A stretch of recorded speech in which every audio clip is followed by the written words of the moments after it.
किसी ने कहा है कि जब आप सही रहते हैं तो आपको गुस्सा करने की ज़रूरत नहीं है, लेकिन जब आप गलत रहते हैं तो आपको गुस्सा करने का हक भी नहीं होता है। यह कहानी विश्व विजेता सिकंदर की है।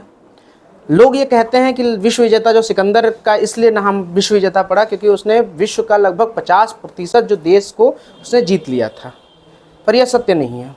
जो उसने देश जीते थे वो लगभग 15% देश उसने जीते थे। अच्छा, उसका युद्ध करने का एक तरीका भी होता था कि एक राजा होता है, अपने जो आसपास के राज्य हैं उनको जीतता है और उसको अपने राज्य में मिला लेता है, पर सिकंदर ऐसा नहीं था। वो और उसकी सेना युद्ध करने के लिए निकल गई और देश से लड़ाई करती, उसको जीतती, फिर आगे बढ़ जाती, देश से लड़ाई करती, जीतती, फिर उससे आगे बढ़ जाती। मतलब ऐसा नहीं कि वो जाके वापस अपने देश में फिर से राज करे, ऐसा कुछ नहीं था। वो जीतते जा रहे थे। जब वो नॉर्थ इंडिया पहुंचा तो उसका जो युद्ध भारत से हुआ, उसमें जब वो पूरब से युद्ध चल रहा था तो वो हारने के कगार पे आ गया। जब उसको ये पता हो गया कि मैं हार जाऊंगा, तब उसने उस युद्ध में जो उसका विरोधी था पोरस, उससे मित्रता करने की सोची और उससे मित्रता भी कर लिया। फिर उनको ये एहसास हुआ, उनकी जो सेना हुआ, उनको धीरे धीरे ये एहसास हुआ कि यार बहुत दिन से हम लोग युद्ध कर रहे हैं, बहुत समय से युद्ध करे जा रहे हैं, अब हमें अपने घर वापस लौट जाना चाहिए। तो वो यहीं भारत से ही वापस लौटने के लिए तैयार हो गए, सज्ज हो गए।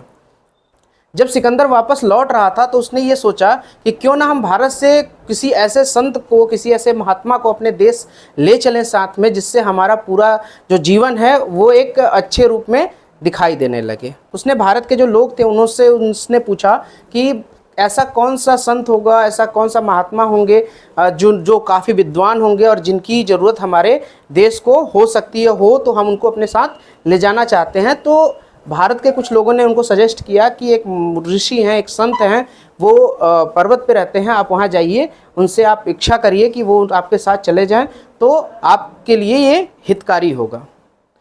जो सिकंदर था वो काफ़ी मुश्किल के साथ पहुँचता है उस संत के पास और संत के पास जाकर बैठता है। और जब बैठता है तो जो राजा है विश्व विजेता सिकंदर, तो भाई उसके साथ जो उनके सैनिक होंगे वो तो जाएंगे ही, जयकारा भी लगेगा, विश्व विजेता सिकंदर की जय, विश्व विजेता सिकंदर की जय। ठीक है, ऐसा लग रहा था। महात्मा एकदम बैठ के मुस्कुरा रहे थे।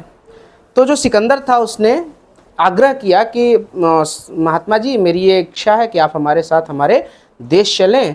तो जो संत थे वो एकदम सीधे से एकदम मना कर दिए कि नहीं, हम नहीं जा सकते, हम यहीं पे खुश हैं, हम यहीं पे प्रसन्न हैं, हम आपके साथ नहीं चल सकते। अब सिकंदर तो ठहरा सिकंदर, विश्व विजेता सिकंदर, गुस्सा तो आएगा ही। तुरंत गुस्सा आके बोला, अगर आप नहीं चलोगे तो हम आपको बलपूर्वक ले जाएंगे। ठीक है, हम विश्व के सबसे महान राजाओं में से एक हैं, विश्व विजेता सिकंदर हैं, तो हम आपको अपने बलपूर्वक भी आपको ले जा सकते हैं और लेके जाएंगे।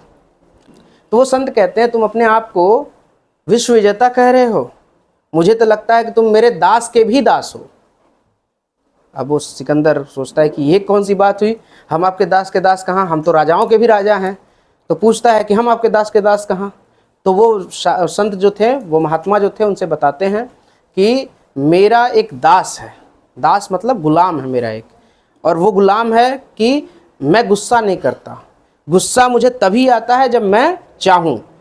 तो जो मेरा दास कौन हुआ, गुस्सा, और तुम गुस्से के गुलाम हो, तुम्हारे ऊपर गुस्सा हावी है, तुम तुरंत गुस्सा आ जाते हो, गुस्सा आ गया था ना अभी, तो तुरंत गुस्सा आ जाते हो, तो तुम क्या हुए, मेरे दास के भी दास हुए।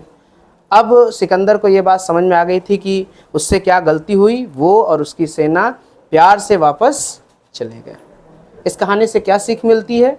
इस कहानी से हमें ये सीख मिलती है कि हमें अपने ऊपर कंट्रोल रखना चाहिए, हमें अपने गुस्से पे कंट्रोल रखना चाहिए। हमें ये प्रयास करना चाहिए कि हम गुस्से में आके कुछ ऐसा निर्णय हमें ये प्रयास करना चाहिए कि गुस्से में आकर हम कुछ ऐसा निर्णय न ले लें जिससे हमें भविष्य में हानि हो। इसी के साथ एक बार फिर मैं कहना चाहूँगा, मस्त रहो, स्वस्थ रहो, शिक्षित बनो।